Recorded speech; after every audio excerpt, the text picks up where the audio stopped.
Me enorgullece que la UNAD organice este tipo de eventos. Voy a empezar hablándoles uno o dos minutos de mí para que vean que mi experiencia probablemente es muy similar a la de muchos de ustedes. Luego voy a entrar en detalles acerca del curso.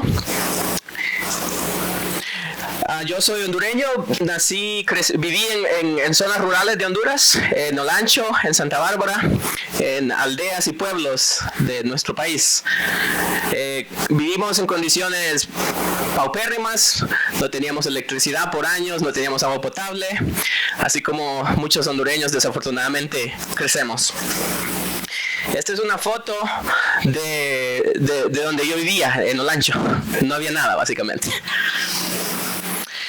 Pero lo que cambió la vida mía y la de mis hermanos fueron iniciativas como la Olimpiada de Matemáticas, que de hecho Leandro Galo, aquí presente, me conoció hace 17 años o más. Él fue mi entrenador. Entonces, gracias a la Olimpiada y al deseo de mis padres, mis hermanos y yo pudimos incursionar en el mundo de las matemáticas. Eso nos llevó a Olimpiadas internacionales, algunos de mis hermanos ganaron medallas, etc. Y a través de ello tuvimos experiencias muy bonitas. Por ejemplo, a mi papá, que lo ven aquí, le decían en mi pueblo el señor de las matemáticas, porque todos sus hijos se dedicaban a las matemáticas. Somos 5, 3 de nosotros somos profesores en Estados Unidos. Yo soy profesor en UCLA. José, que trabajó con Terence Tao, es profesor en Virginia Tech. Y Carlos es profesor en la Universidad de Washington. El de en medio soy yo, él es José, él es Carlos, y hay otros familiares. Entonces las matemáticas se convirtió en ese vínculo para nosotros, de salir de la situación difícil en la que nos encontrábamos. Nos abrió puertas. Gracias a las matemáticas yo estudié en México, en el CIMAT, con una beca. Eso me permitió luego saltar a la Universidad de Texas, en Austin, donde estudié un doctorado en estadística. Después trabajé en la Universidad de California, en Berkeley, por 2 años. Y desde 2019 soy profesor en la Universidad de California en Los Ángeles, donde estoy a punto de que me den la permanencia vitalicia de profesor. La investigación me ha llevado a trabajar en el área que yo considero y no solo yo, que mucha gente considera es el área más importante de este siglo, que es la ciencia de datos, la inteligencia artificial, la estadística, el aprendizaje, no sé cómo dicen en español, aprendizaje automático. Esas son las áreas que son las áreas de este siglo. El siglo pasado quizás tuvo otras áreas, pero este siglo es de esas áreas.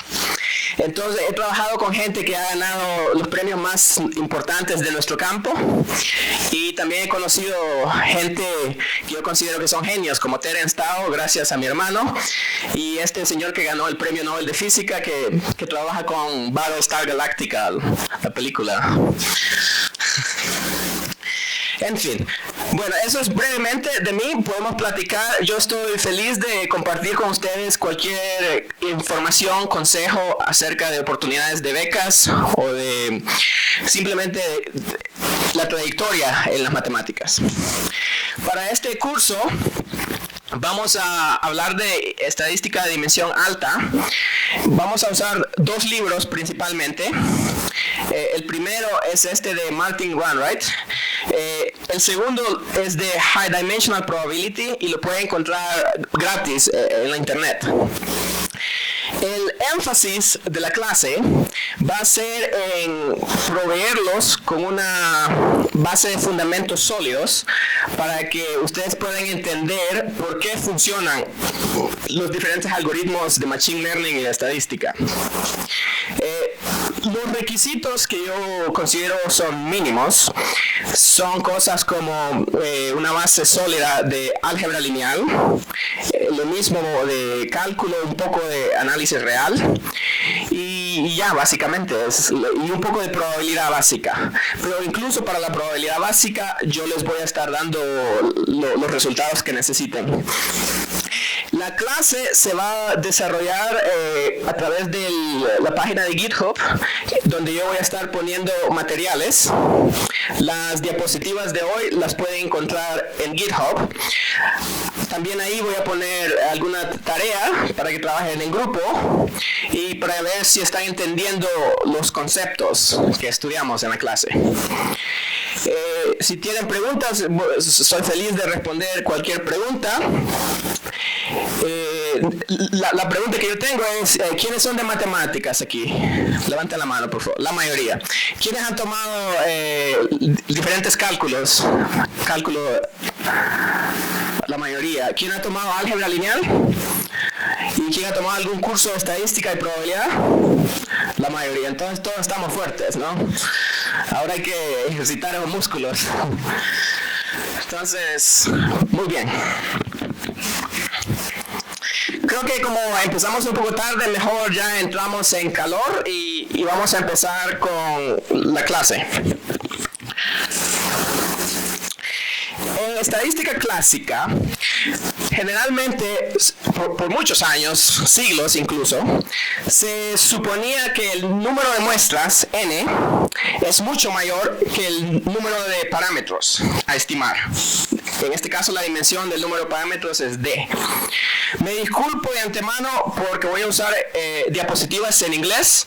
La razón es que aprendí estadística en inglés. Aprendí matemáticas en español, pero estadística en inglés. Entonces no sé cómo se dicen las cosas. Mi español es perfecto, creo. Pero no con lo que concierne a cosas técnicas. La suposición en estadística clásica es que la dimensión está fija, es decir, tenemos, qué sé yo, dos parámetros y queremos estimarlos.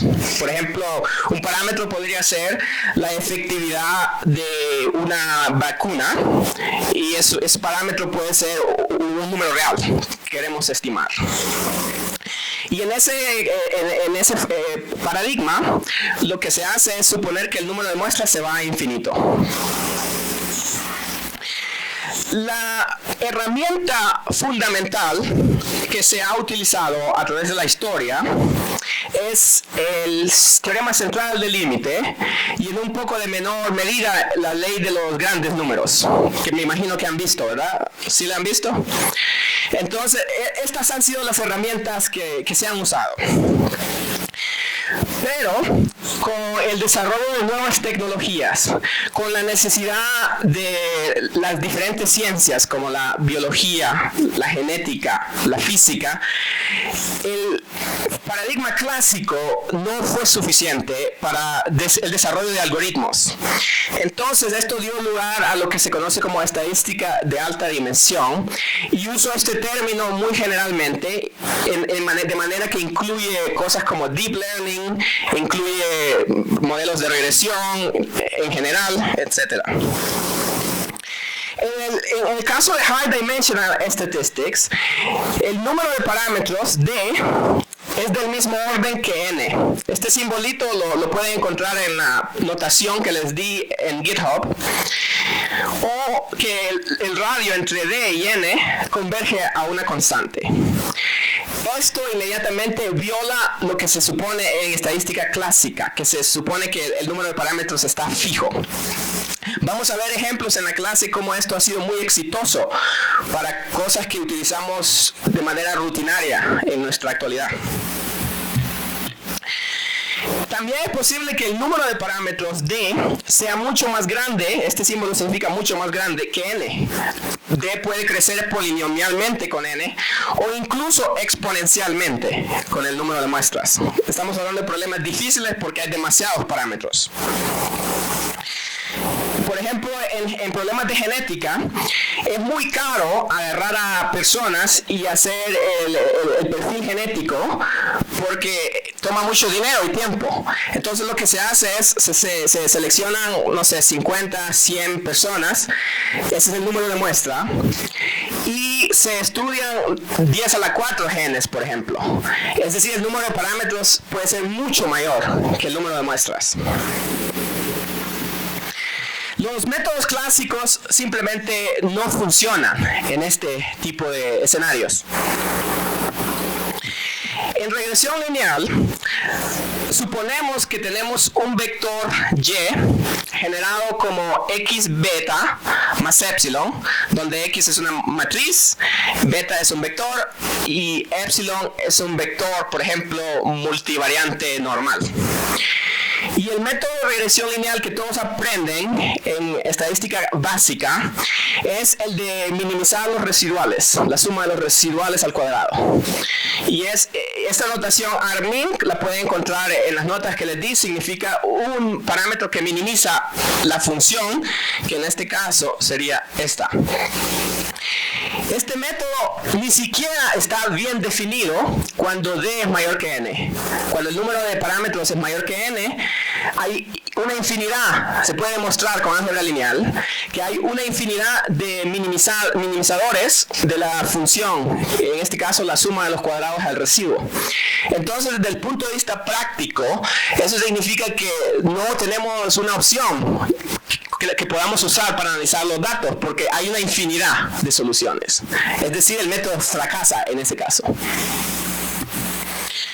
Entonces, ¿qué hacemos? En lugar de usar herramientas que son efectivas en dimensión baja y herramientas que dependen de que la dimensión sea finita, lo que hacemos es desarrollar otras cosas que son más probabilísticas. Y esto se llama versiones no asintóticas del teorema central del límite. El enunciado del teorema central del límite lo puse en GitHub con las notas que les di.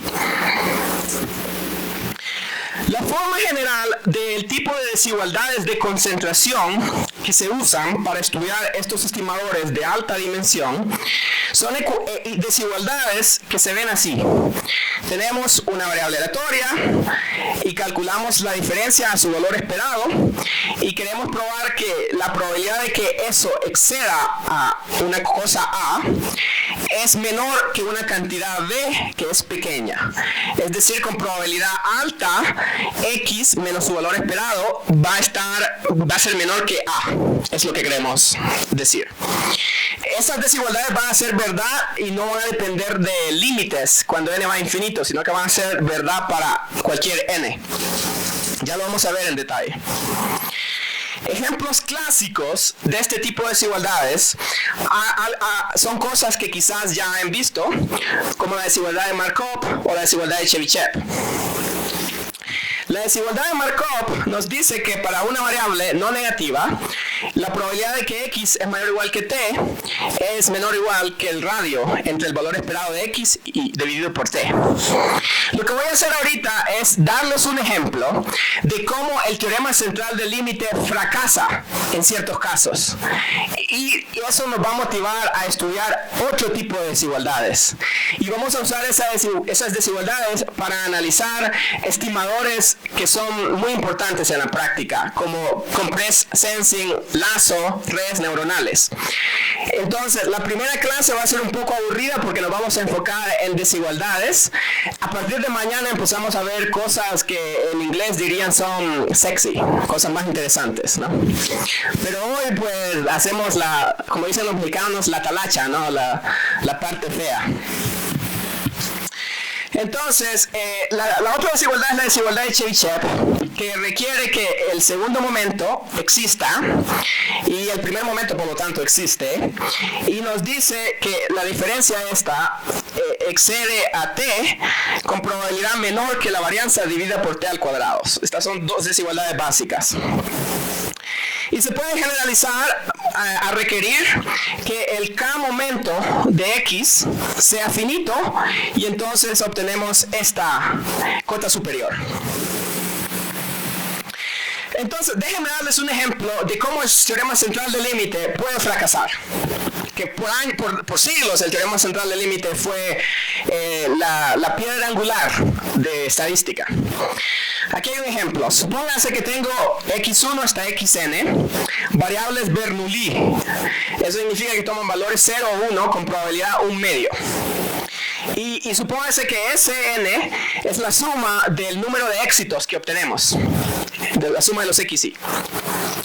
De De acuerdo con el teorema central del límite, Sn menos el valor esperado de Sn dividido por la raíz cuadrada de su varianza, que se puede escribir en este caso calculando que el valor esperado es n dividido entre 2 y la varianza es n dividido entre 4 por propiedades básicas de Bernoulli, de las variables aleatorias Bernoulli.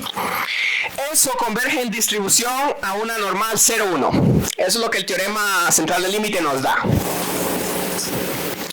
Ahora imaginémonos que queremos usar este teorema para hacer una cuenta de interés quizás. La cuenta es, quiero calcular la probabilidad de que Sn sea mayor que n más 2 más n dividido entre 4 por t, la raíz cuadrada de n entre 4 por t. Supongamos que para algún t queremos calcular esta probabilidad. Entonces miremos cómo usaríamos el teorema central del límite para aproximar esta probabilidad.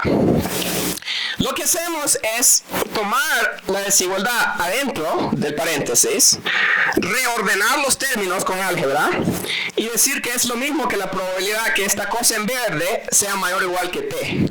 Es simplemente álgebra. Y luego lo que se hace es que se nota que este cosa en verde, se aproxima con una normal 0,1 que voy a denotar como G, y entonces la probabilidad de aquí es la probabilidad de que G es mayor o igual que T. Se aproxima, ¿no? Es lo que el teorema central del límite nos daría. Lo que pasa es que muchas veces ignoramos el error de aproximación del teorema central del límite, lo aplicamos y nos olvidamos que hay un error de aproximación. Y luego hacemos la cuenta con la variable normal, que en este caso es y. Entonces la probabilidad de que y sea mayor o igual que t se puede acotar usando integrales con esto, e a la menos t al cuadrado dividido entre 2. Entonces podríamos decir que la cosa de interés, que era esta, es menor o igual que algo que decae exponencialmente como función de t al cuadrado. Es una promesa que nos da el teorema central del límite si creemos que la aproximación es verídica. Ahora miramos qué pasa con algún t en particular. Imagínense que tomo t igual a alfa multiplicado por raíz de n. Sustituyo este t con el t de aquí y la desigualdad que yo acabo de escribir se puede expresar de esta forma. Bueno, esto es lo que nos dice el teorema central del límite, si lo creemos. El problema es que la aproximación no es buena en general. Déjenme explicarles por qué. La razón es que existe un teorema que se llama Berry-Essen del teorema central del límite, que nos demuestra que si el tercer momento ρ, este tercer momento centrado existe, uniformemente la probabilidad de Cn mayor o igual que t, donde Zn es la normalización de Sn, es la que Zn es la que converge en distribución a la normal 0,1. Esa se parece a la distribución normal en el sentido de que uniformemente las probabilidades están acotadas por algo que decae como n a la 1 medio. No, eso es lo que ese teorema es de Berry-Essen. Ahora, este teorema, la cota que se da aquí es óptima en el sentido de que no se puede demostrar un radio de convergencia más rápido que n a la 1 medio. 1 sobre n a la 1 medio. Entonces miremos qué implica eso acerca del teorema central del límite y lo que dije yo con respecto a esta desigualdad. El problema es que el error de aproximación en este caso es de n a la menos 1 medio. Pero el teorema central del límite nos dice que la probabilidad está acotada por algo mucho más pequeño. Entonces, el teorema central promete algo muy pequeño, pero el error de aproximación es inmenso, ¿no? Entonces, ahí ve usted que el teorema central del límite puede darnos conclusiones erróneas si n es finito, ¿no? Si n se va a infinito, pues ya. Pero en la vida real, n es finito, ¿no? No tenemos una infinidad de datos. Entonces, ahí está el problema. Porque el teorema central nos dice que la probabilidad aquí decae como esto, pero estamos ignorando un error de aproximación que es mucho mayor que la cota superior. ¿Sí? Entonces ese es el problema del teorema central del límite. Eso motivó a que gente que son matemáticos, estadísticos, estudiasen otro tipo de herramientas que se pueden aplicar para todo n y no solo cuando n se va a infinito. Entonces, eso es lo que vamos a estudiar el día de hoy. Y este tipo de desigualdades que vamos a ver se van a basar en algo llamado técnica de Chernoff. Pero antes de entrar a eso, si tienen una pregunta, por favor díganme. Si la motivación que les acabo de dar de por qué el teorema central del límite puede fracasar, si eso no es claro, díganme por favor. Si no, pues continúo. Muy bien. Entonces, miremos cómo funciona la Chernoff bound. Esta es una técnica de acotar probabilidades de eventos. Entonces, empezamos. Digamos que tenemos una variable aleatoria Zn y queremos una cota superior para la probabilidad de que Zn es mayor o igual que T. Ese es nuestro objetivo. Entonces, hacemos un poco de álgebra. Elevamos ambos lados a la E lambda Zn, E lambda T. Elevamos ambos lados a potencias de E para cualquier lambda mayor que 0. Esto lo podemos hacer porque cuando tenemos una probabilidad de un evento y hay una desigualdad, podemos aplicar operaciones monotónicas, una función creciente a los dos puntos de la desigualdad y la probabilidad se mantiene intacta, ¿no? No cambiamos nada por el hecho de que la función sea creciente. Entonces podemos decir que esto es igual a la probabilidad de aquí. Y luego podemos usar la desigualdad de Markov. Para usar la desigualdad de Markov, llamamos este X, lo ponemos adentro del valor esperado, llamamos a este T en la desigualdad de Markov, lo ponemos abajo, y la desigualdad de Markov que yo mencioné antes, que está aquí, la podemos aplicar inmediatamente, y lo que obtenemos es esta cota superior, que el valor esperado de E lambda Zn dividido por E lambda T es mayor o igual que esta probabilidad. Si sigue, ¿verdad? Vamos bien. Ok, ahora esto fue para un lambda arbitrario. Si queremos una cota que sea la mejor, pues tomamos el ínfimo, ¿no? Entonces tomamos el ínfimo y eso es lo que vamos a hacer. Ahora, la función en azul, la cosa en azul, podemos pensar de esa cosa como una función de lambda.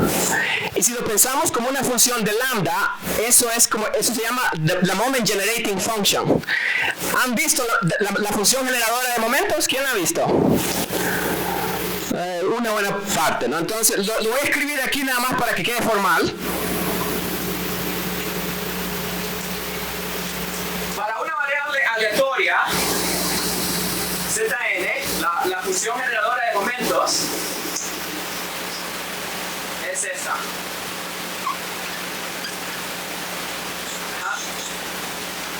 Envío a lambda al valor esperado de ese objeto. Obviamente la función generadora de momentos no tiene por qué existir, ¿no? Se entiende de que eso está definido cuando el valor esperado es finito. Entonces, esto lo que nos dice es que si queremos acotar probabilidades de eventos, la cantidad o la función clave que hay que enfocarnos es en la función en azul, la función generadora de momentos, porque aparece de manera natural como una cota superior a probabilidades, ¿no? Entonces, nos enfocamos en la función generadora de momentos. Vamos a poner condiciones en la función generadora de momentos y vamos a ver cómo esas condiciones se traducen a resultados de probabilidad que se pueden usar en la vida real o para estudiar estimadores.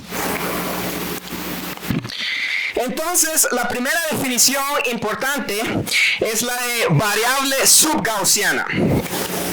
Una variable que tiene esperanza 0, zero mean es esperanza 0, el valor esperado es 0, se dice que es subgaussiana si existe un alfa mayor que 0, tal que esta cosa, que es la función generadora de momentos, es menor o igual que la exponencial de una función cuadrada de lambda. Esta es la condición que se impone. Y una variable aleatoria es subgaussiana si después de que extraemos la media, la esperanza, es subgaussiana. O sea, damos la definición para variables con media cero, y si no tiene media cero, lo que requerimos es que después de que le sustraemos la media, es subgaussiana de acuerdo a la definición, que la función generadora de momentos es menor o igual que este término. Y lo que vamos a hacer es usar esta desigualdad para después dar cotas superiores a probabilidades de esta forma. La definición se satisface si X es gaussiana con media cero y varianza sigma square, varianza sigma al cuadrado. Es decir, que si una variable es gaussiana, entonces es subgaussiana. Lo que estamos haciendo es generalizar la idea de que una variable aleatoria sea gaussiana e incluir muchas más variables aleatorias que comparten esa propiedad de que la función generadora de momentos decae de esta forma. Entonces, gaussianas son subgaussianas. Otro ejemplo típico es lo que se conoce como variables Rademacher o variables simétricas Bernoulli. Estas, por ejemplo, aparecen cuando hacemos apuestas, ¿no? Que yo apuesto y si gano me dan un peso o un lempira. Si pierdo me dan, yo pierdo un lempira, ¿no? Entonces, cada vez que juego, gano o pierdo un lempira. Entonces, un ejemplo es probabilidad de que X sea igual a 1 es igual a la probabilidad de que X sea menos 1 es igual a un medio. Esa también es subgaussiana. Se puede calcular que su función generadora de momentos es el coseno hiperbólico de lambda y que decae de esta forma. Esto se puede mostrar con cálculo básico. Entonces, gaussianas están dentro de las subgaussianas. Rademachers también están dentro de las subgaussianas. Y más generalmente, si tenemos cualquier variable aleatoria que esté acotada en un intervalo a, b, entonces va a ser subgaussiana. Y su parámetro de subgaussianidad es b menos a entre 2. Es decir, cualquier variable aleatoria acotada es subgaussiana. Entonces, eso nos da un gran número de distribuciones que son subgaussianas y que no son gaussianas, ¿no? Estamos generalizando y vamos a usar la propiedad básica, que es la ecuación 1, para después dar cotas superiores. El primer resultado interesante es que las variables aleatorias subgaussianas tienen esta desigualdad. Esta desigualdad nos dice cómo decaen las colas de la variable aleatoria. Por colas me refiero valores extremos, ¿no? ¿Qué pasa cuando no queremos calcular la probabilidad de que X sea muy grande? ¿Qué tan probable es eso?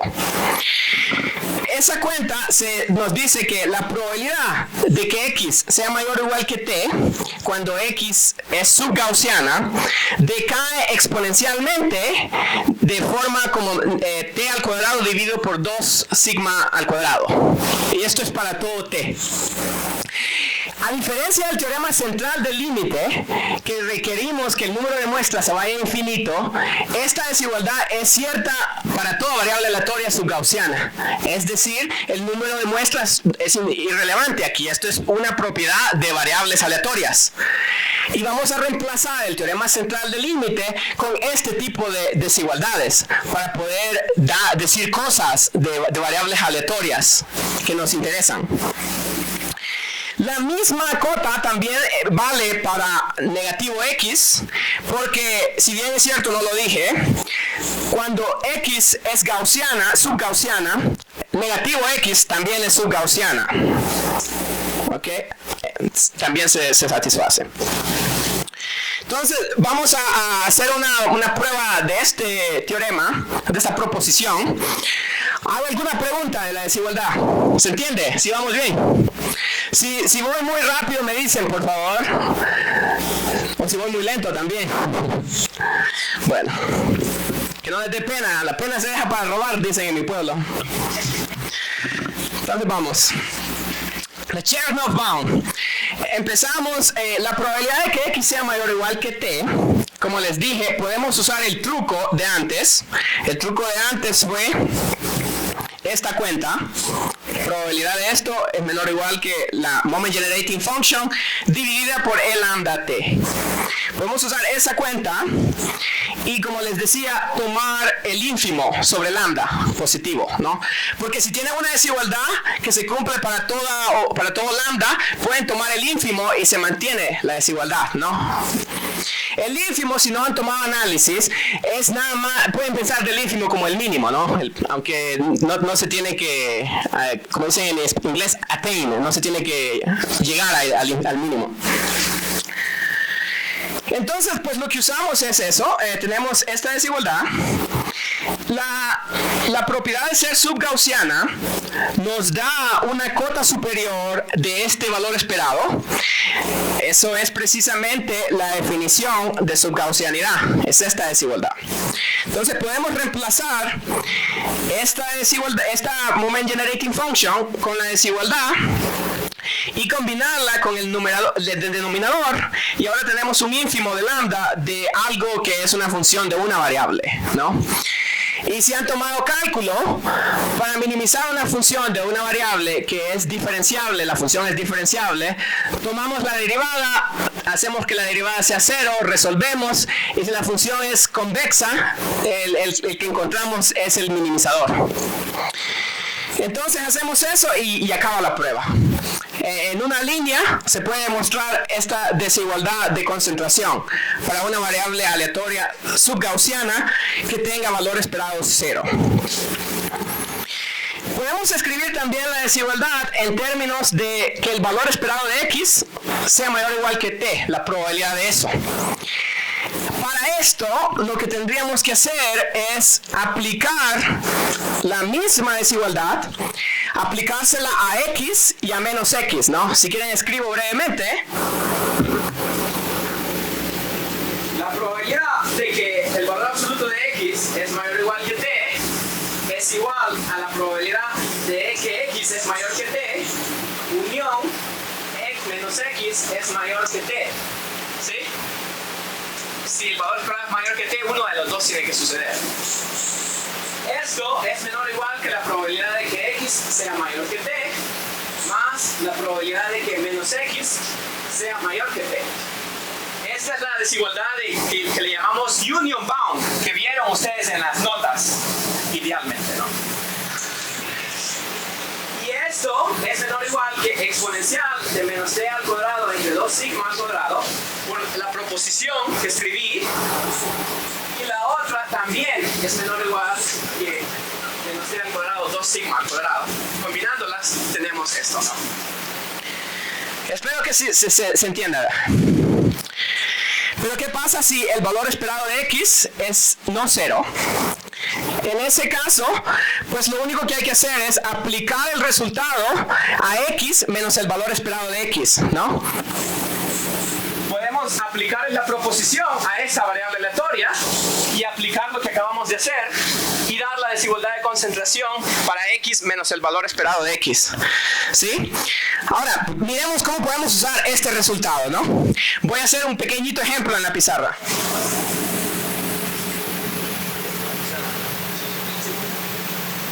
¿Me escuchan? Así funciona.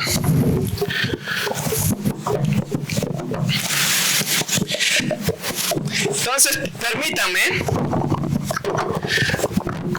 Voy a dar un ejemplo de cómo se usa esto, ¿no? Digamos que t es igual a el logaritmo de n multiplicado por 4 sigma. 4 sigma multiplicado por la raíz cuadrada del logaritmo de n. Entonces, la probabilidad de que x menos el valor esperado de x sea mayor o igual que 4 sigma logaritmo de n, esto es menor o igual que 2 multiplicado por la exponencial menos 2 sigma al cuadrado, 4 sigma raíz cuadrada de log de n. El numerador va al cuadrado. Y esto es 2 exponencial de, este al cuadrado es 16, dividido por 2 es 8, menos 8, logaritmo de n, y y esto es 2n a la menos 8. Entonces, ¿qué nos dice este resultado? Esto nos dice que la probabilidad de que la diferencia entre la media y la variable aleatoria sea mayor que 4 sigma raíz cuadrada del log de n, la probabilidad de eso es muy baja. O sea, eso no sucede. Eso no va a suceder. Entonces, podemos estar casi seguros de que esta diferencia en valor absoluto va a ser menor que este t, ¿no? Con probabilidad muy alta. Y esto es cierto para todo n. N igual a 2, n igual a 3, n igual a 100, n igual a 1000. Eso no nos da el teorema central del límite. El teorema central del límite es que n se vaya a infinito. Esto es para todo n. Esa es la diferencia. ¿Ok? Entonces, espero que se entienda, ¿no? ¿Por qué nos interesa este tipo de desigualdades? Es porque las queremos aplicar a cualquier tamaño de muestra para variables aleatorias en general. Déjenme darles otra proposición. Esta proposición debe ser muy parecida a algo que han visto acerca de variables gaussianas. Si quieren les recuerdo lo que a lo mejor han visto. Esto supongo que lo han visto, si no, igual les sirve que lo escriba. Supongamos que tenemos x1, xn, independientes, variables aleatorias independientes. xi es normal, con media 0 y varianza sigma al cuadrado i. ¿Me puede decir alguien cuál es la distribución de la suma de ellos? ¿Cuál es la distribución de la suma de n variables aleatorias que son independientes, con media 0 y con varianzas diferentes? ¿Alguien sabe? Si no, voy a agarrar a alguien aleatorio. ¿Normal? Ah, es normal. Normal 0 y varianza. La suma de los cuadrados, ¿no? Perfecto. Como les dije, no les dé pena. Yo padezco de una enfermedad que nací que me tiemblan las manos todo el tiempo, ¿no? Entonces para mí es difícil estar aquí. Si yo puedo estar aquí, yo creo que ustedes también pueden hablar. Sí. Si me ven temblando es porque así nací. Yo era un bebé que temblaba. No se degenera, entonces voy a estar así toda la vida. En fin, tenemos esta desigualdad, esta propiedad. Ahora miramos lo que dice el teorema, aquí arriba. Suponga que x y y son independientes, con media 0, subgaussianas, con parámetros sigma i. Si ven la diferencia con lo que escribí aquí,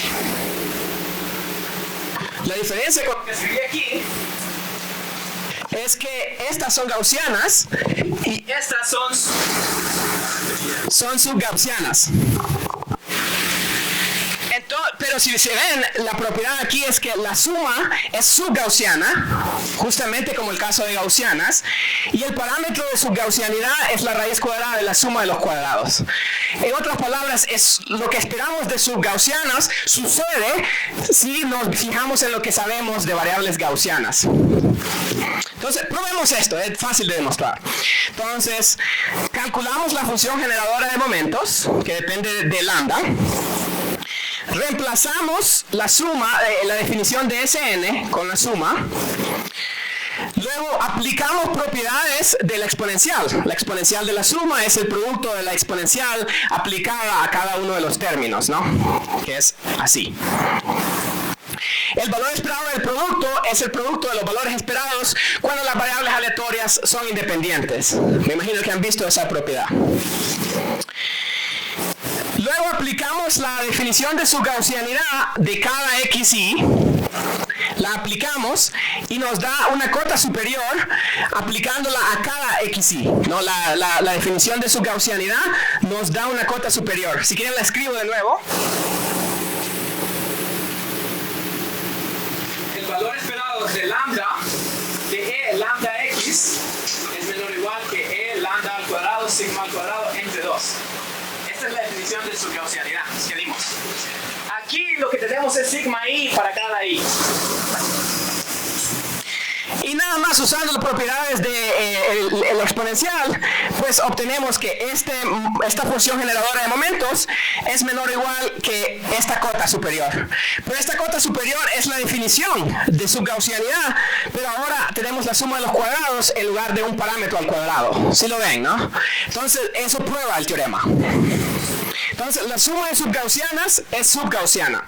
En esencia, las subgaussianas se parecen a las gaussianas, pero incluyen variables aleatorias que son más generales.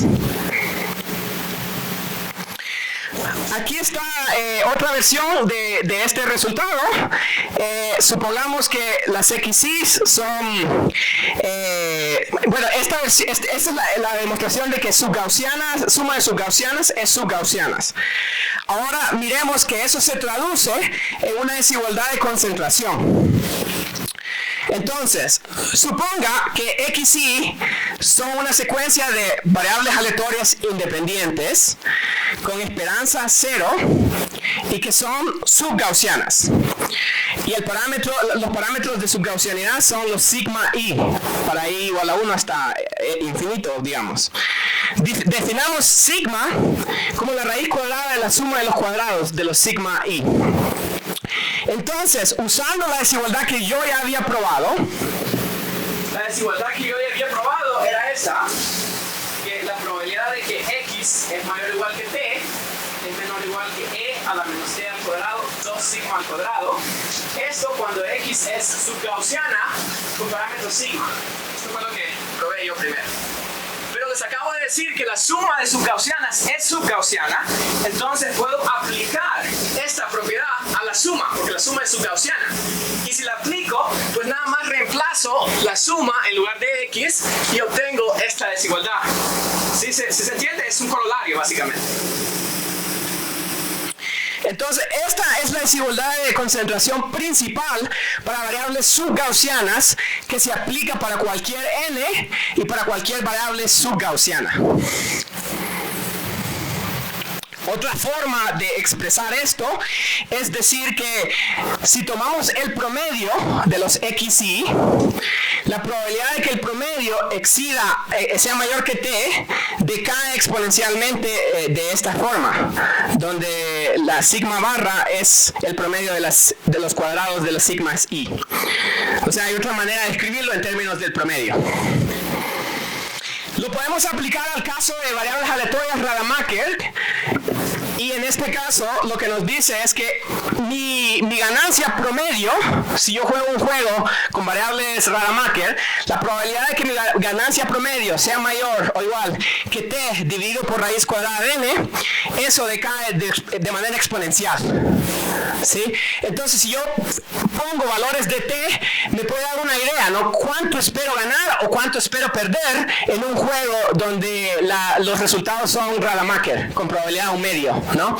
Esto me dice, por ejemplo, que es extremadamente improbable que yo gane más digamos, logaritmo de n entre raíz cuadrada de n. Nunca voy a ganar más de eso. La probabilidad es muy pequeña, ¿no?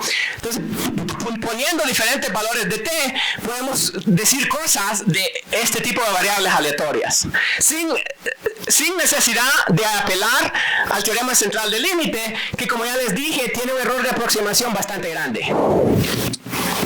¿Alguna pregunta? ¿No? Sí. Sí, gracias. Aquí faltó el 2. Él tiene ojo de águila, me gusta. ¿Cómo te llamas? Andrew, mucho gusto. Entonces, continuamos. Ahora, como lo que yo acabo de decir, pues se pueden demostrar más propiedades. Lo que voy a hacer es dar caracterizaciones de variables aleatorias subgaussianas. Estas son propiedades que podemos verificar fácilmente y de manera rápida nos podemos dar cuenta si algo es subgaussiano o no. En la tarea les dejo un problema de ese estilo. Nada más tienen que agarrar estas caracterizaciones equivalentes y determinar si una variable aleatoria es subgaussiana o no. Entonces miremos. Las siguientes condiciones son equivalentes. Aquí K1, K2 hasta K4 son constantes positivas.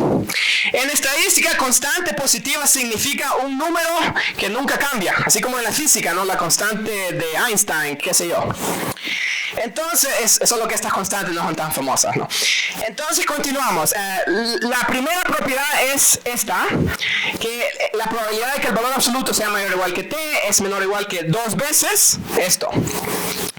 Si se fijan, esta desigualdad es como la que yo escribí en la parte baja de la pizarra, ¿no? La que me corregiste. Es la misma, excepto que ahora le estoy llamando K1, ¿no? Otra propiedad es que los momentos de X satisfagan lo siguiente, que el p-momento de X decae como la raíz cuadrada de P, está acotado superiormente por la raíz cuadrada de P. En otras palabras, si ustedes quieren verificar que una variable es subgaussiana, nada más calculen los momentos y vean que decaen como que son menor o igual que algo multiplicado por la raíz cuadrada de P. Y eso es suficiente para demostrar que algo es subgaussiano. Si tiene una variable que tenga colas muy pesadas, ese p momento puede ser mucho mayor que la raíz cuadrada de p y violaría la condición y por ende no va a ser subgaussiana. ¿Ok? Otra propiedad es esta de la función generadora de momentos de x al cuadrado. Otra caracterización. Esta casi no se usa, es nada más una cosa técnica. Las dos más importantes son la primera y la de los momentos. La de los momentos porque simplemente hacemos una cuenta y nos damos, y inmediatamente podemos determinar si algo es subgaussiano. Y otra propiedad es también esta de la función generadora de momentos, otra desigualdad. No voy a probar todas estas, a lo mejor pruebo una o dos en las siguientes diapositivas para darles una idea, que son cuentas fáciles. Y aquí hay otra que si la variable aleatoria tiene 0, entonces las anteriores son equivalentes a esta de la función generadora de momentos. La función generadora de momentos está acotada superiormente. Como les digo, las más importantes son 1 y 2. Las otras son curiosidades técnicas. Entonces probemos alguna de ellas. Probemos que lo primero implica lo segundo.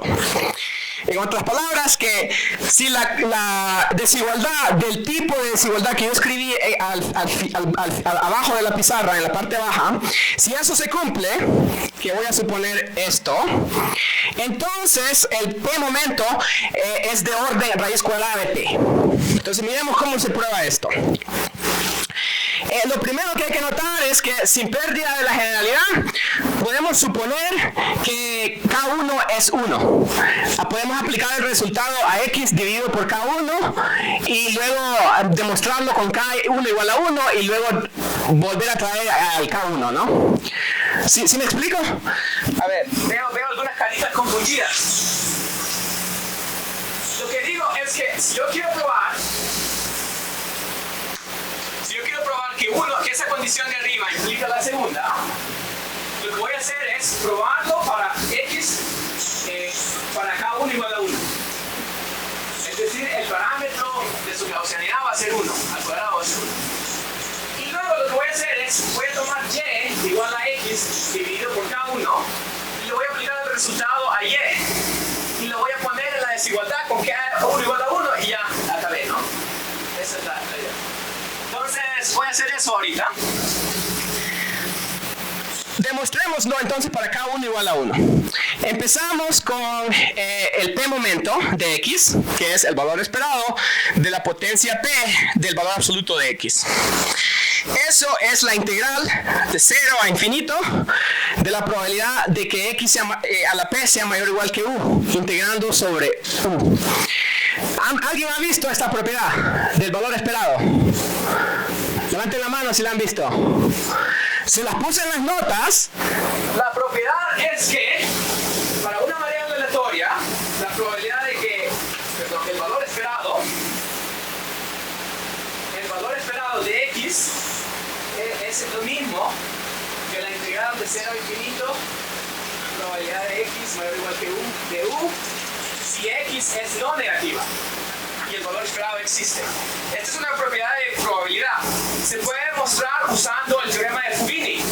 Ustedes agarran esa integral, reemplazan aquí con la definición de PDF, hacen un cambio de integración y ya obtienen lo que quieren. ¿Okay? Se las di en las notas que les pasé. Entonces podemos aplicar esa propiedad, pero se la aplicamos a x elevado a la p.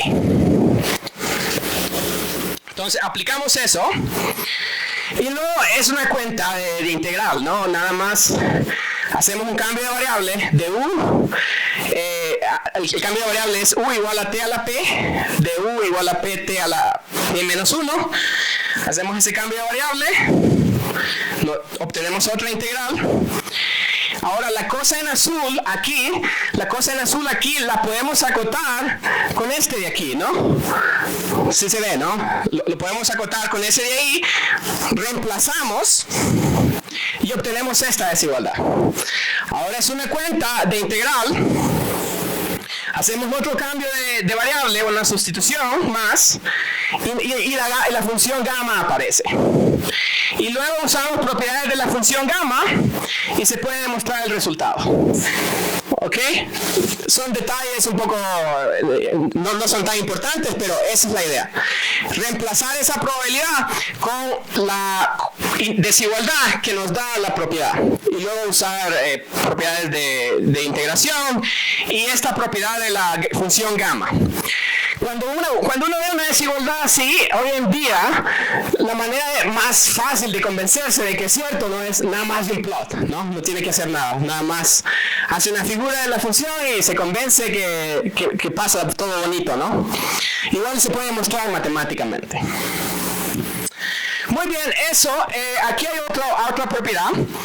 Si los p momentos, que son los que están en el lado izquierdo, decaen, o son menor o igual que la raíz cuadrada de p, excepto por una constante, entonces está esto de la función generadora de momentos de x al cuadrado. ¿Ok? Entonces miremos cómo se puede demostrar esto. Usamos el mismo truco, que es suponer que K2 es igual a 1 y luego se obtiene para K2 en general. Entonces empezamos, vamos a tratar de demostrar que este es menor o igual que este y para ello vamos a usar esta desigualdad para todo P. Entonces uno empieza, el valor esperado de este es igual al valor esperado de esto, porque podemos hacer una serie de Taylor. Si han visto la serie de Taylor, ¿no? De la exponencial. La serie de Taylor de la exponencial, cuando se la aplicamos a lambda x al cuadrado, va a resultar que va a ser potencias de lambda x al cuadrado, elevadas a diferentes potencias, divididas por p factorial, y luego hay que agregarle el 1, ¿no? La suma de esas cosas y 1. Es nada más la serie de Taylor. Ahora aquí podemos meter la exponencial, la esperanza en la suma. Voy a ser informal y no voy a justificar que esto se puede hacer. Se puede probar formalmente que ustedes pueden cambiar el orden. Si les interesa saber por qué, les recomiendo que tomen teoría de la medida o una clase de ese estilo, ¿no? Pero aquí voy a usar la propiedad. Entonces cambio el orden de suma con valor esperado. Y ahora lo que yo quiero es dar una cota superior a este muchacho. Y para darle una cota superior, pues lo que voy a hacer es trabajar con el lado derecho. Y para ello, lo que voy a hacer es dar una cota superior al numerador y una cota inferior al denominador. Si yo hago eso de manera exitosa, eso me va a dar una cota superior a la cantidad, ¿no? Entonces, miremos. Una cota superior para el numerador la puedo obtener de la propiedad de aquí hasta arriba, que el 2p momento va a ser de menor o igual que 2p a la p. Eso lo puedo obtener usando esta desigualdad de aquí, reemplazando p con 2p. Entonces me queda 2p aquí, el p se convierte en 2p y luego elevo a la potencia 2p en los dos lados y obtengo esta.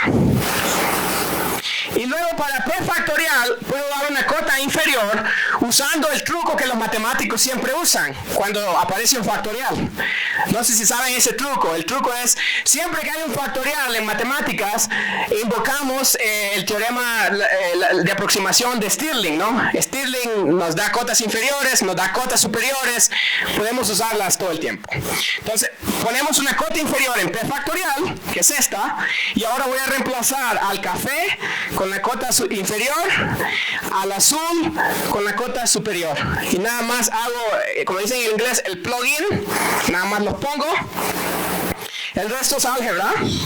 Álgebra de olimpiada, diría alguien. Y entonces lo que obtenemos es que la función generadora de momentos es menor o igual que este muchacho. Y esto es lo que hemos demostrado, que si se cumple esto, entonces la función generadora de momentos va a ser de este orden. Pero yo lo que quiero es que la exponencial aparezca aquí, y no he llegado a eso. Y aquí se usa un truco, que es otra desigualdad elemental, de esas que uno se saca de la manga. Y la desigualdad es que esta cosa es menor o igual que e a la 2x. De nuevo, si quieren convencerse de esta desigualdad, se pueden ir a R Python, agarran este intervalo, crean una rejilla de puntos, hacen un plot y ya, ¿no? No tienen que probarlo. O si no, le preguntan a ChatGPT, dame una gráfica de esto, ¿no? Y ya se las da. Así es como prueban desigualdad de la gente ahora. Entonces, uno obtiene esto. Y de hecho, si le preguntan a ChatGPT, dame una desigualdad para esto, igual les da la que aparece aquí, ¿no? Entonces, hoy en día es más fácil. Entonces, pues podemos aplicar esta desigualdad con x igual al muchacho en rojo, aquí, ¿no? Porque este es 1 menos algo. Aquí tenemos 1 menos algo. Reemplazo el x con este en rojo y lo que me queda es esto, exponencial de 2 veces el muchacho en rojo, que se convierte en 4e lambda al cuadrado. Y ya eso ya tiene la forma de lo que yo quería demostrar. ¿Sí? Entonces ven que no es difícil de demostrar. Aquí lo importante es entender que estas propiedades de subgaussianidad, lo que nos van a hacer es permitir verificar que algo es subgaussiano. Entonces, si en la tarea usted ve un problema que le pregunta, ¿es X subgaussiana?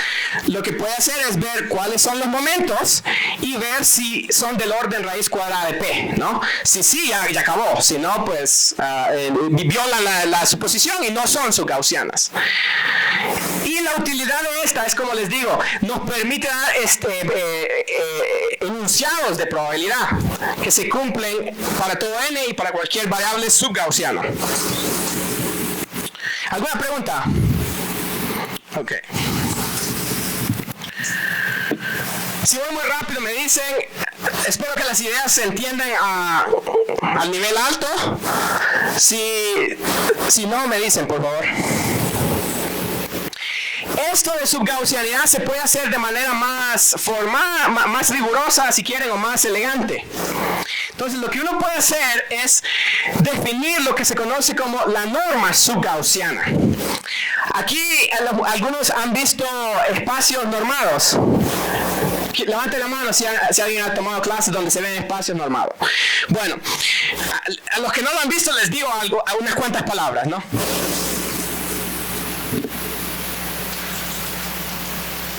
¿Me escuchan? Supongamos que tenemos un espacio vectorial, ¿no? Un espacio vectorial. Un espacio vectorial V, ¿no?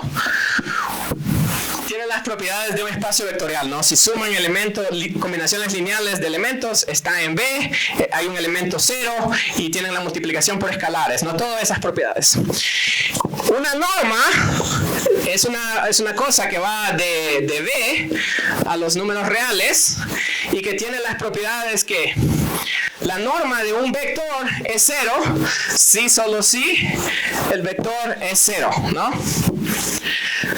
si tiene una constante lambda es un número real, v es un vector, la norma de lambda v es el valor absoluto de v de lambda multiplicado por la norma de v. Y luego está la otra que se usa, es la desigualdad del triángulo, que es que la suma de las normas, la norma de la suma es menor o igual que la suma de las normas, ¿no? Estas tres propiedades. Obviamente yo pienso que han visto RN, ¿verdad? ¿Sí han visto RN? En RN la norma sería la norma euclidiana, ¿no? Entonces, para variables aleatorias, lo que vamos a tener es lo siguiente. Está el espacio B va a ser el espacio de variables aleatorias subgaussianas.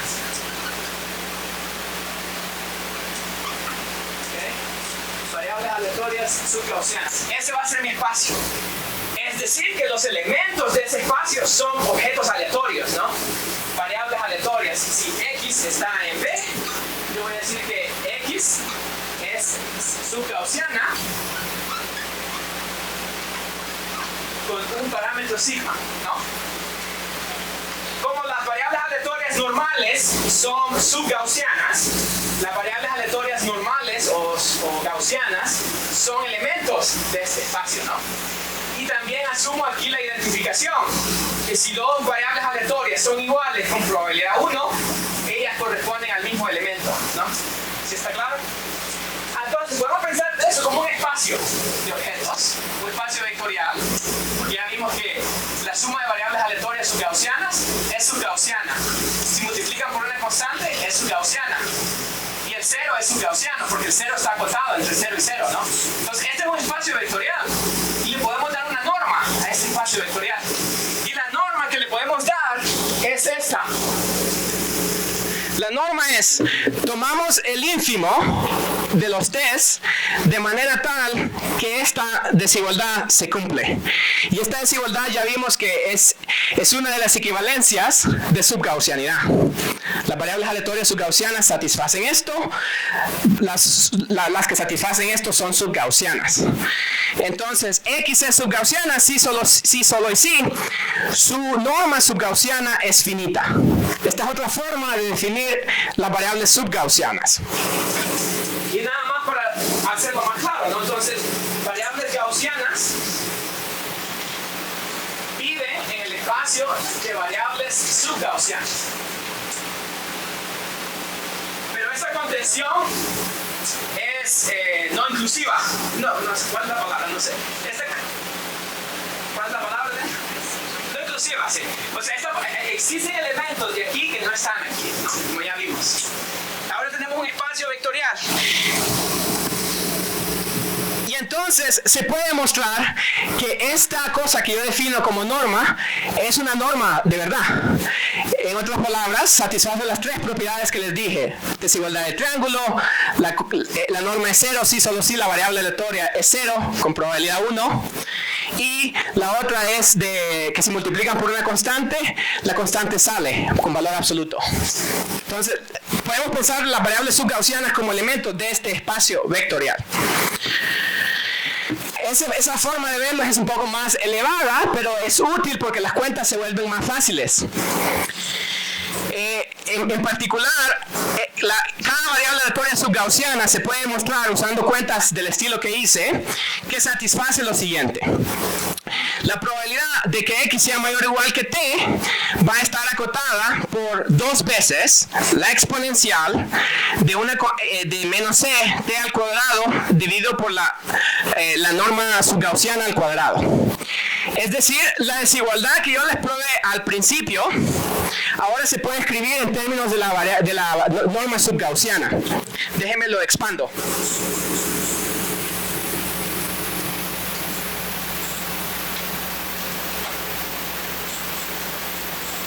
Lo que vimos al principio fue que si x es subgaussiana,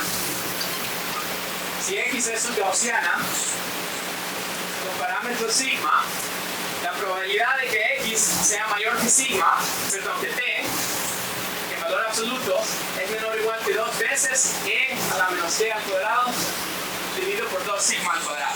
Sí. Una pregunta. ¿Ese espacio vectorial es de dimensión? Es de dimensión infinita, se me olvidó decir. El espacio de variables aleatorias gaussianas es un espacio de dimensión infinita. ¿Cómo le llaman a esos? De Hilbert. Es un espacio de Hilbert. ¿Okay? Que suena fancy, pero nada más es un espacio que tiene dimensión infinita. Entonces, eso fue lo que vimos al principio. ¿Sí estamos de acuerdo? Esta fue la desigualdad que vimos al principio. Ahora lo que les estoy diciendo es que podemos reescribir esta desigualdad en términos de la norma subgaussiana, que sería esta desigualdad de acá arriba. Y para contrastarlas, la desigualdad con la norma subgaussiana es e a la menos t al cuadrado c 2 y el cuadrado de la norma subgaussiana al cuadrado. Si ven, la diferencia entre las dos versiones es que aquí yo tengo sigma al cuadrado y aquí yo tengo c y la norma subgaussiana al cuadrado. Son dos versiones de concentración de probabilidad que se pueden usar de la misma forma, excepto que una es con la norma subgaussiana y la otra es en términos del parámetro sigma que usamos en la definición de norma subgaussiana. ¿Sí se entiende lo que estoy diciendo? También la propiedad que les dije del p momento de la variable aleatoria se puede escribir en términos de la norma subgaussiana. El p momento de x es la norma subgaussiana, una constante raíz cuadrada de p. Si se fijan, antes lo que teníamos era un k2. Ahora tenemos c y la norma subgaussiana. Entonces, la norma subgaussiana como que infla las constantes que teníamos antes, ¿no? Dependen de x. Y luego está esta otra propiedad que es por definición. ¿Alguna pregunta? ¿Vamos bien? Estas constantes son universales. Son constantes positivas y son universales, así como las constantes de Newton. Son parecidos a los K, excepto que en los K de antes estaba escondido la dependencia de X por la norma subgaussiana. Ahora esas C sí son universales. Tienen un valor que no depende de X. ¿Sí me explico? Entonces, esas son las propiedades principales. Algunas consecuencias. El parámetro sigma de la definición de variable subgaussiana se comporta del mismo orden que la norma subgaussiana. Es decir, existen constantes C1 y C2 que son positivas, de manera que esta cosa es menor o igual que el parámetro subgaussiano, menor o igual que esto. ¿Sí? Que es relacionado a la pregunta que usted hace, ¿no? Que el K1 de antes, ¿cuál es la relación con el de ahora? El K1 de antes se parece a una constante multiplicada por la norma subgaussiana. Otra propiedad es que la norma subgaussiana es menor o igual que la norma de infinito para variables aleatorias acotadas. Entonces, si ustedes saben que su variable aleatoria está acotada entre A y B, inmediatamente obtienen una cota superior en las normas subgaussiana. Y pueden usar eso con la desigualdad que yo acabo de escribir. Porque entonces, como ya sé que la norma subgaussiana es menor o igual que la norma de infinito,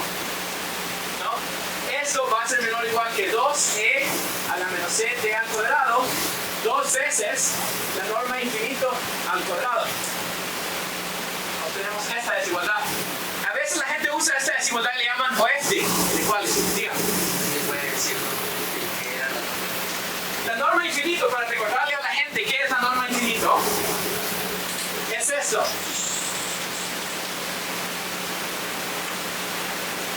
A veces no existe la norma de infinito. La norma de infinito de una variable aleatoria es el ínfimo de las T's en los reales positivos, tal que la probabilidad de que X sea mayor que T es igual a 0.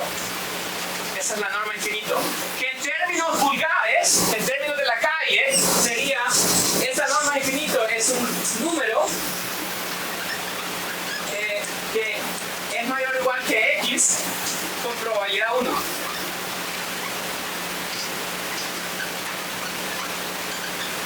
El menor número. Entonces la norma de infinito es el menor número que con probabilidad 1 es más grande que cualquier realidad generalización de X, ¿no? O sea, si yo tomo el ejemplo de una variable que toma valor -1 con probabilidad 1/2 y 1 con probabilidad 1/2, ¿cuál sería la norma infinito en este caso? Si quieren vamos para atrás. En el caso de Rademacher, Random Variables, miremos.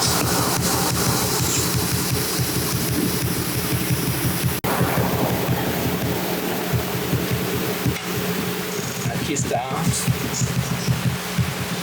Aquí están las Rademacher. Aquí me faltó el valor absoluto.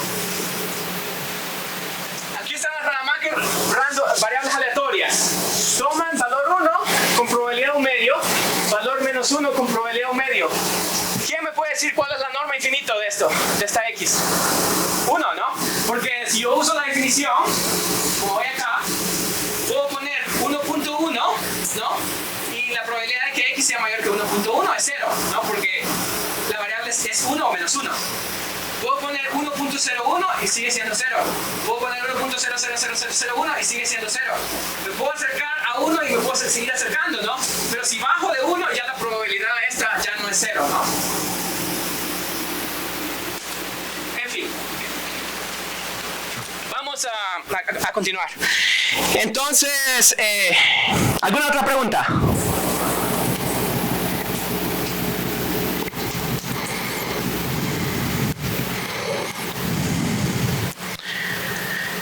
Entonces, y otro lema que se puede demostrar, que no lo voy a demostrar, pero que se puede probar, es un lema interesante que dice que si X es subgaussiana y yo centro a X, le quito el valor esperado a X, entonces la norma subgaussiana de la diferencia va a ser menor o igual que una constante multiplicada por la norma subgaussiana de X. En otras palabras, que si una variable aleatoria tiene una norma subgaussiana pequeña, después de centrarla, la norma subgaussiana sigue siendo pequeña, excepto que hay una constante que infla a la norma subgaussiana. Y podemos reescribir las desigualdades de antes en términos de la norma subgaussiana, de este espacio de Hilbert de variables aleatorias subgaussianas.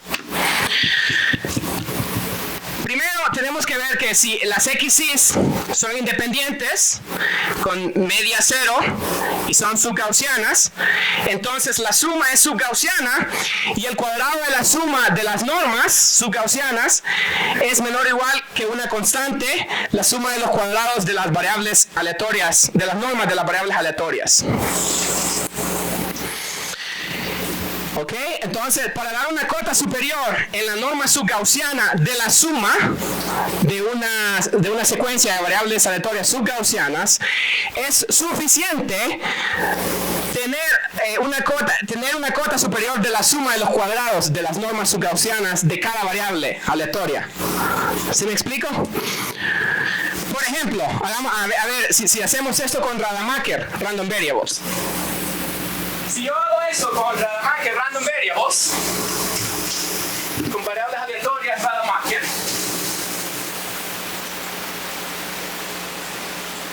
lo que yo puedo ver es lo siguiente. Supongan que X1, la XN son Rademacher Random Variables, que significa que la probabilidad de que XY es igual a 1 es la misma que la probabilidad de que XY sea igual a -1 es igual a 1/2. Y son variables aleatorias independientes. Entonces, usted me decía que XY satisface que la norma subgaussiana de XY es igual a... Perdón, la norma infinito de XY es igual a 1, ¿no? Y dijimos que la norma infinito es una cota superior a la norma subgaussiana. Entonces dijimos que esto es menor o igual que la norma infinita. Entonces ahora usemos la desigualdad que escribimos. La probabilidad, la norma subgaussiana, si este resultado es cierto, ¿no? Si este resultado es cierto, lo que este resultado nos dice es que la norma subgaussiana de la suma de las XYs al cuadrado, esta cosa va a ser menor o igual que una constante, la la suma de los cuadrados de las variables aleatorias subgaussianas x y. ¿Okay? Eso es lo que dice la proposición. Supongamos que es cierto. Si eso es cierto, eso es menor o igual que la suma de los cuadrados de las normas infinito al cuadrado, por la propiedad de que las XY son subgaussianas y que por la propiedad de que la norma infinito es una cota superior en la norma subgaussiana. Pero cada una de esas es 1, ¿no? Por la discusión que tuvimos. Entonces, esto sería Cn. Entonces, en el caso de variables aleatorias Rademacher, podemos concluir que la norma subgaussiana al cuadrado es menor o igual que una constante multiplicada por n, ¿no?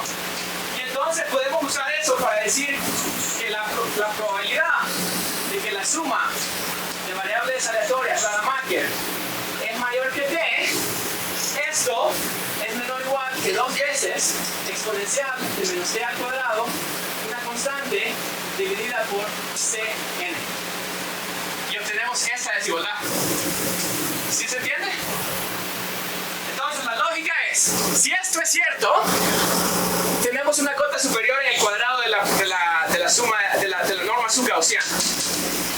Pero cada norma subgaussiana está acotada por la norma infinito, y cada norma infinito en este caso es 1. Entonces aquí tengo 1 n veces, es n multiplicado por la constante c, y luego aplico lo que yo ya sé de variables aleatorias subgaussianas. ¿Sí? Entonces así como lo puedo usar esto. Miremos cómo se obtiene este resultado. Entonces, esto, bueno, de hecho no hay nada que probar porque esto se sigue de esta propiedad, de que el parámetro subgaussiano es del mismo orden que la norma subgaussiana.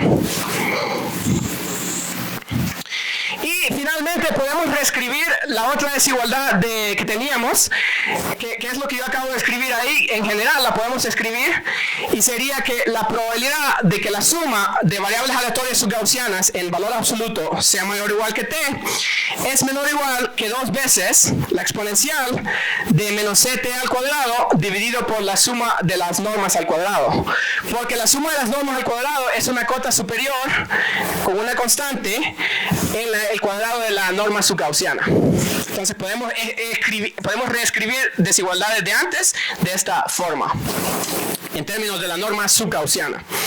La norma subgaussiana básicamente nos permite hacer cuentas más fácil, pero tenemos que poner constantes aquí que son, no están expresadas explícitamente. Y voy a concluir con una generalización de variables aleatorias subgaussianas. Pero antes quiero motivar por qué este tipo de generalizaciones es necesaria. Entonces, imaginémonos lo siguiente, ¿no? Ya vimos que las variables aleatorias subgaussianas son bien especiales, ¿no? Vimos que las variables aleatorias, si x es subgaussiana con parámetro sigma, entonces la probabilidad de que x sea mayor que t es menor o igual que e a la menos t al cuadrado 2 sigma al cuadrado. Esta es la desigualdad más importante de las variables aleatorias subgaussianas. Ahora, en la vida real, esta desigualdad va a ser razonable o no. Por ejemplo, si x es acotado, ya vimos que sí es razonable esto. Pero imagínense que ustedes están trabajando con datos financieros, donde es probable que va a haber valores extremos, ¿no? Imagínense, por ejemplo, en Estados Unidos. Hay gente en Estados Unidos, como Elon Musk, que gana, no sé, que tiene $1 trillón, no cientos de billones de dólares. Pero también hay gente en Estados Unidos que gana, no sé, $20,000 al año, $50,000 al año. Entonces, para ese tipo de variables aleatorias, la suposición de subgaussianidad no es razonable, porque ese tipo de datos tienen valores que son muy extremos, valores que se salen de la norma. Y como ya vimos, las variables subgaussianas van a ser de este orden. Con probabilidad alta van a ser menor o igual que una constante multiplicada por la raíz cuadrada del logaritmo de n, ¿no? Entonces, por definición, las variables subgaussianas están confinadas a tener un rango de valores posibles, ¿no? No van a gaussianidad no es una suposición razonable y por ende suponer normalidad tampoco lo es, ¿no? Si ustedes suponen que sus datos son normales, gaussianos, pero en realidad tienen valores extremos, eso no hace sentido, ¿no? Porque viola este tipo de desigualdades, permite eventos que no suceden, que suceden con probabilidad muy baja, pero que en realidad con los datos reales pueden ser muy comunes. Entonces lo que la gente hace es revisitar la definición de su gaussianidad y relajarla un poco. Y eso lo que implica es, en lugar de suponer lo que suponíamos antes suponíamos que esto se cumple para todo lambda. Déjenme escribo la definición de nuevo. La definición era que el valor esperado de E lambda X es menor o igual que E lambda al cuadrado, sigma al cuadrado, dividido por 2. Esta fue la definición de su gaussianidad. Entonces, ¿de qué manera podemos relajar esta suposición? Pues hay muchas maneras de relajarla, ¿no? Una manera de relajarla es, reemplacemos esto por otra suposición que es más general. Por una función que a lo mejor crezca más despacio, ¿no? Que crezca más rápido. Si ponemos una función aquí que crece como lambda más rápido, entonces vamos a relajar la suposición de su gaussianidad. La manera más sencilla de relajarla es que en lugar de requerir esto para todo lambda, que es lo que se necesita para su gaussianidad, simplemente podemos requerirlo para lambda en un intervalo, ¿sí? Esto obviamente se cumple si esto se cumple para todo lambda. Si esto es cierto para todo lambda, en particular es cierto para lambda con valor absoluto menor que 1 sobre sigma. Entonces podemos relajar esta suposición de esta forma, pero también la podríamos relajar poniendo una función aquí que crezca mucho más rápido y que incluiría clases de distribuciones más generales. Y de hecho, pues en realidad también puede haber variables aleatorias que ni siquiera tengan función generadora de momentos, que es otro problema, pero que por ahora ignoramos. ¿Okay? Entonces, la primera relajación que se hace es requerir que la desigualdad se cumpla, pero solo para lambda en un intervalo. Lambda con valor absoluto menor que 1 sobre sigma. Un ejemplo que se puede demostrar que cumple esto es el cuadrado de una variable normal menos 1. Si ustedes toman una variable aleatoria normal, la elevan al cuadrado, le quitan 1, obtienen una distribución que satisface la definición 2. Y si una variable aleatoria satisface la definición 2, decimos que es subexponencial, que es relajar un poco su gaussianidad. Pero va a haber aplicaciones donde incluso subexponenciales no son suficientes. Va a haber que suponer menos de la variable aleatoria. Y se puede probar que esta es subexponencial. Entonces nada más les voy a dar aquí las principales propiedades, porque lo que sucede es que para la subexponencial, para variables aleatorias subexponencial, las propiedades son muy similares a las propiedades a las variables aleatorias subgaussianas, excepto de que las cotas superiores son un poco más débiles. La primera desigualdad es esta, que si x es subexponencial con parámetros v y alfa, entonces tenemos esta desigualdad. La vamos a comparar ahorita con la que teníamos antes, para subgaussianas. Para variables aleatorias subgaussianas, lo que teníamos es esto aquí. Esto es lo que teníamos.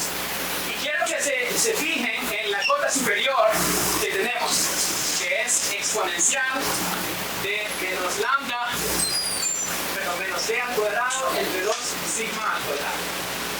Lo que eso nos dice es que para variables aleatorias subgaussianas, las colas decaen como la exponencial de algo cuadrático, ¿no? Esto es cuadrático.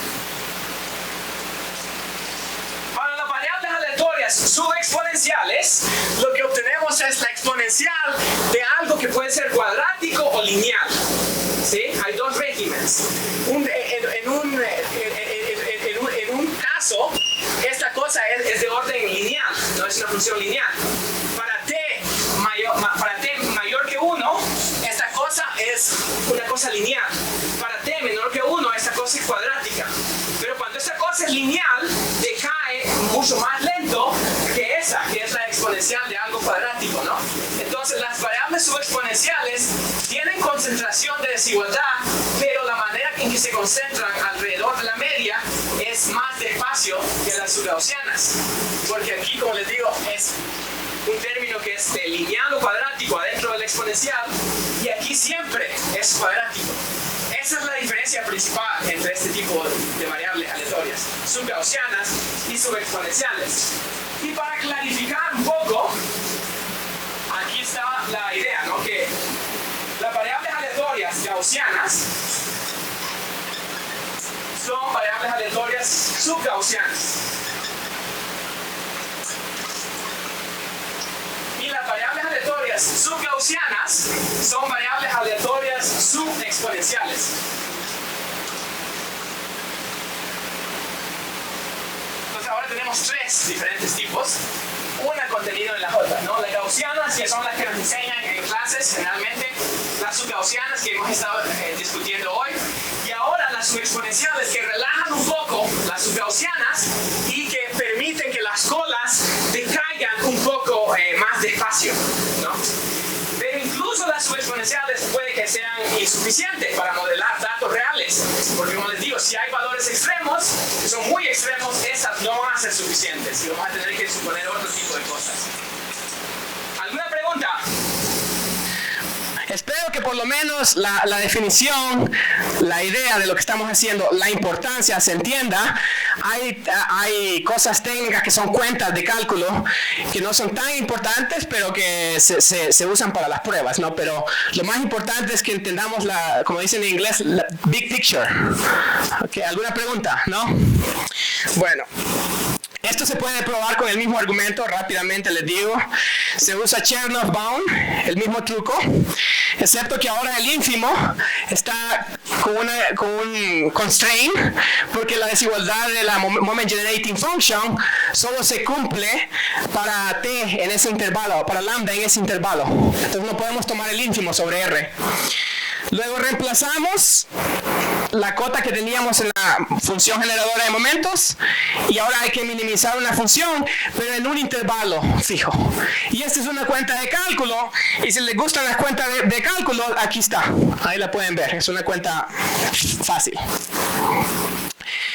La otra propiedad importante de las variables aleatorias subexponenciales también se puede expresar en términos de los parámetros en general. Si tenemos muchas variables aleatorias subexponenciales, esta es una de las desigualdades más importantes de probabilidad. Se llama la desigualdad de Bernstein.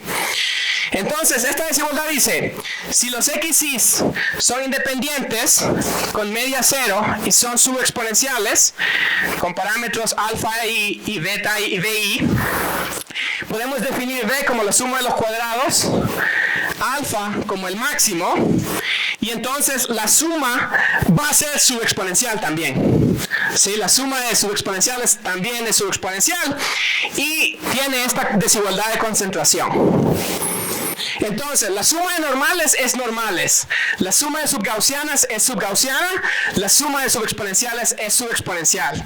Si multiplican una constante por una subexponencial, obtienen una ¿qué? Subexponencial, ¿no? Entonces, las subexponenciales también son un espacio vectorial. También se pueden pensar como un espacio vectorial de dimensión infinita, que es un espacio vectorial más grande que el espacio vectorial de las subgaussianas. Aquí está la idea de la prueba, es bien fácil. Uno escribe la definición de subexponencial, que es la desigualdad en la función generadora de momentos. La escribimos. Luego calculamos la función generadora de momentos de la suma. Sn es la suma. Calculamos su función generadora de momentos. Usamos la propiedad de la independencia para sacar el producto afuera y escribir adentro la función generadora de momentos. Luego esta cosa en rojo que está aquí, aparece aquí, la puedo reemplazar la cosa en rojo con su cota superior, uso propiedades de exponencial y acabo. Verifico que la función generadora de momentos satisface esta desigualdad con parámetros, la suma de los BI y parámetro 1 sobre alfa. Entonces se verifica que esta suma de los XYs es subexponencial y puedo usar el teorema anterior para obtener esta desigualdad de concentración. De la misma forma que teníamos una desigualdad de concentración para la suma de subgaussianas. Y bueno, se puede probar lo mismo que la definición de subexponential random variables es equivalente a otras cosas. Ahora los momentos, si ustedes se fijan, ahora los momentos son de orden P. Antes eran de orden raíz cuadrada de P. Es decir, las colas son más pesadas, pues, con las variables subexponenciales.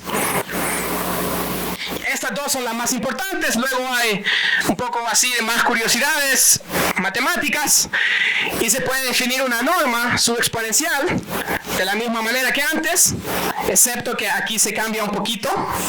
Adentro del valor esperado ahora aparece una expresión diferente. Por eso puede pensar de este espacio de variables subexponenciales como un espacio de Hilbert. Y este espacio de Hilbert tiene esta norma que satisface la definición de norma. Y se pueden escribir las propiedades principales en términos de los P momentos y cómo decaen las colas. Y se puede establecer cosas como que si X es subgaussiana, el cuadrado de X es subexponencial. Y la norma subexponencial del cuadrado de X es el cuadrado de la norma subgaussiana. Se pueden probar ese tipo de cosas, es inmediato de la definición. Se puede probar que si X y Y son subgaussianas, el producto es subexponencial. Y finalmente voy a concluir con el comportamiento de valores extremos de variables aleatorias subgaussianas. Entonces, imaginémonos que tenemos un vector X en Rn, cuyas entradas van a ser variables aleatorias subgaussianas. Ok, estos valores pueden ser tomados en una base de datos donde obtenemos n mediciones. La norma L infinito de un vector se define como el valor más extremo de las entradas del vector. Es el valor más grande del valor absoluto de XY. Esa es la norma infinito de un vector. Esta variable nos puede interesar por diferentes cosas. Por ejemplo, si las XY fueran los niveles de precipitación en algún lugar específico, es de interés entender cuál es el máximo valor de precipitación que esperaríamos en un año, ¿no? Para tener planes de contingencia que nos permitan evitar inundaciones, por ejemplo. Cuando las inundaciones se dieron en el huracán Katrina en New Orleans, tenían modelos de valores extremos, pero los modelos fallaron y no predijeron mal lo que iba a suceder, y por eso los desbordes causaron inundaciones que mataron gente, pues, porque los modelos fallaron. Entonces es importante entender valores extremos en la práctica. Y déjenme decirles cómo se comportan los valores extremos cuando las variables son subgaussianas. Lo primero que noto es que la norma del vector dividido por la raíz cuadrada de n es 1 sobre la raíz cuadrada de n, raíz cuadrada de la suma de los XYs. Esa es la definición de norma euclidiana.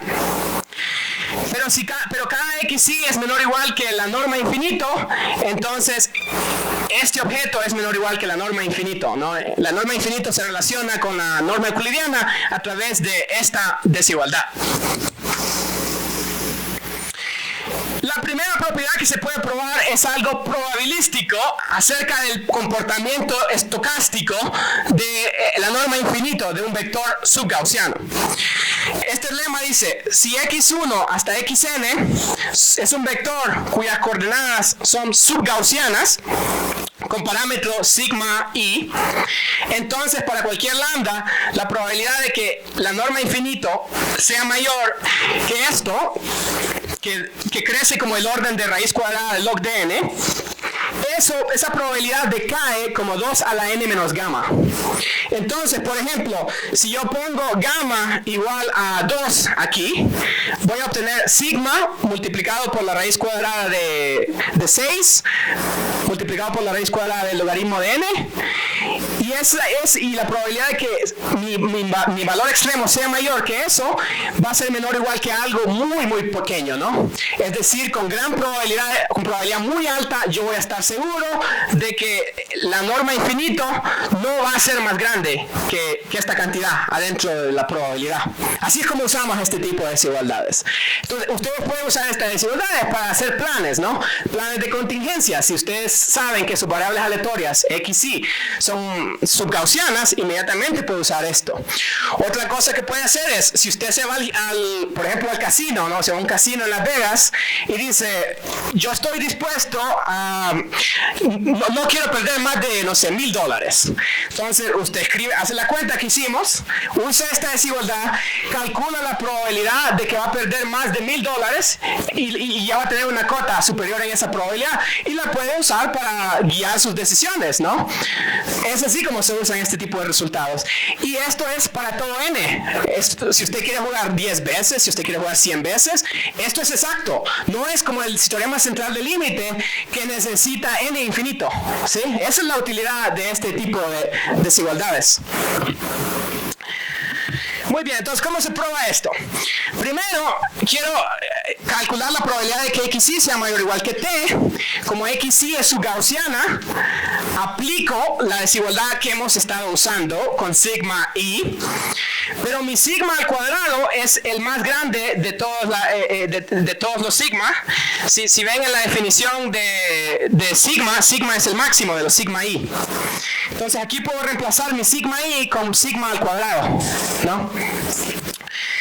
Ahora, yo lo que quiero es la probabilidad que el máximo sea mayor o igual que t esté acotada por algo, ¿no? Entonces digo, la probabilidad de que el máximo de los valores absolutos de xy sea mayor o igual que t es menor o igual que la probabilidad de que al menos uno de ellos sea mayor o igual que t. De hecho, esta debería ser igualdad, es un error mío. Esta es una igualdad, ¿no? Si el máximo es mayor que algo, alguno de los muchachos de la bolsa tiene que ser mayor que ese algo, ¿no? Entonces, los dos eventos son iguales.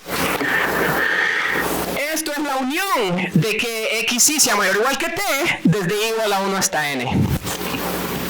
Pero como sabemos propiedades de probabilidad y de eventos, la probabilidad de la unión es menor o igual que la probabilidad que la suma de las probabilidades de los eventos. Entonces esto es menor o igual que la probabilidad de que xy sea mayor o igual que t y sumamos sobre i. Pero ahora invoco la desigualdad de arriba y sustituyo este con este usando la desigualdad de arriba. Y ahora hago el álgebra y me queda n exponencial de menos t al cuadrado 2 sigma square. Y ahora nada más le pongo el valor de t que me dé la gana, ¿no? Y ya obtengo la desigualdad. Y es así como puedo probar este tipo de cosas. Y como estas desigualdades, como les digo, son para todo n y para todo t, usted puede jugar con esto y hacer planes, ¿no? Si sabe que sus variables aleatorias son subgaussianas o son subexponenciales, sin preocuparse de que n sea 20 o que n sea 15, que sí sería un problema con el teorema central del límite. Y aquí está otra propiedad que es muy similar y que voy a concluir con ella.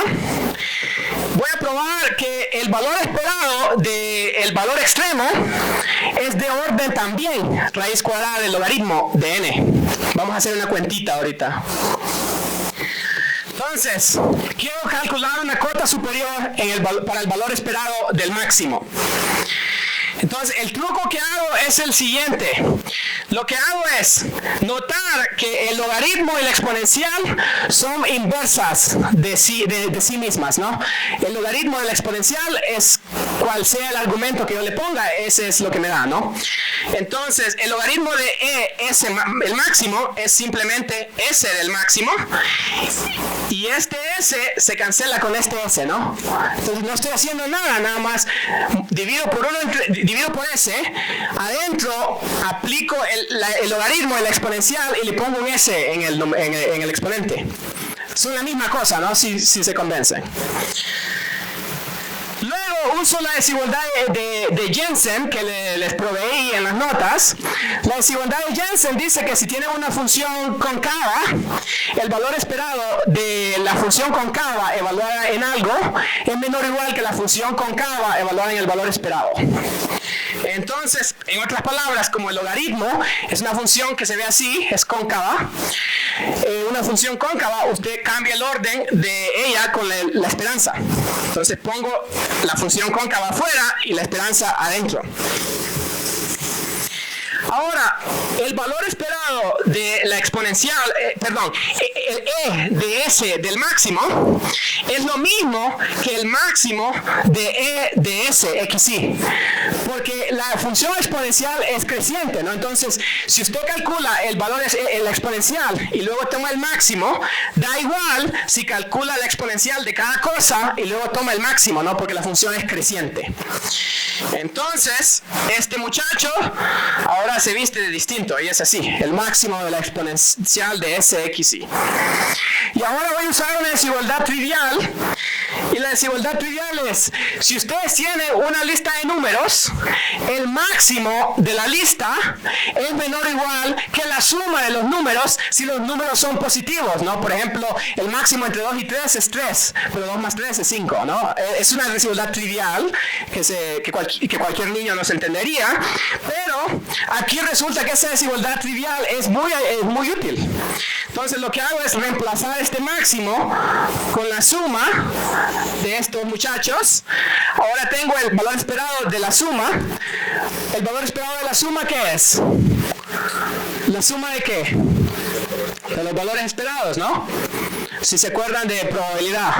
Si tienen dudas con esto, en el correo que les envié, les mandé unos links a un curso de introducción a la probabilidad y un curso de introducción a la matemática estadística, que son cursos que mi colega da en UCLA, y en esos cursos él da muchos ejemplos de estas propiedades, incluso da demostraciones, y pues por favor échenle ojo si no han tomado curso de probabilidad y estadística. Entonces lo que hago es cambiar el orden de la suma de la exponencial, y ahora me queda exponencial de SXY. Pero ahora lo pongo en rojo y me acuerdo de que la función generadora de momentos de las funciones de las variables subgaussianas es menor o igual que esta cosa en rojo. ¿No? Esa era la definición que les di allá al principio. Bueno, pero ahora esto es una cosa algebraica que ya no implica valores, ya no involucra valores esperados. Ahora es una cuenta. Ahora es una cuenta básica. Hago la cuenta y pongo S igual a lo que me dé la gana y así concluyo.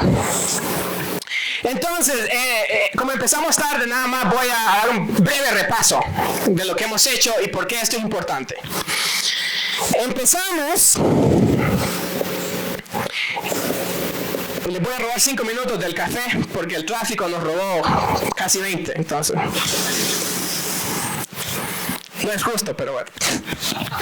Entonces aquí está. Empezamos diciendo, el teorema central del límite es lo que hacemos, lo que hemos hecho por siglos, la gente lo sigue haciendo y es válido hacerlo en muchos casos. El problema es que el teorema central del límite puede fracasar si el error de aproximación es muy grande. Si lo usamos así ciegamente y el error de aproximación es grande, el teorema central del límite nos da cosas erróneas. Entonces, lo que estamos proponiendo aquí es estudiar tipos de variables aleatorias que tienen propiedades interesantes para las cuales podemos dar enunciados probabilísticos que se cumplen para todo n y para todo t. Y eso fue lo que hicimos. El resultado más básico es este, para una variable subgaussiana. Y luego vimos qué pasa cuando tomamos la suma de subgaussianas, ¿no? Y también vimos que Rademacher random variables son subgaussianas, variables acotadas son subgaussianas. Y luego vimos estas diferentes versiones de las mismas desigualdades.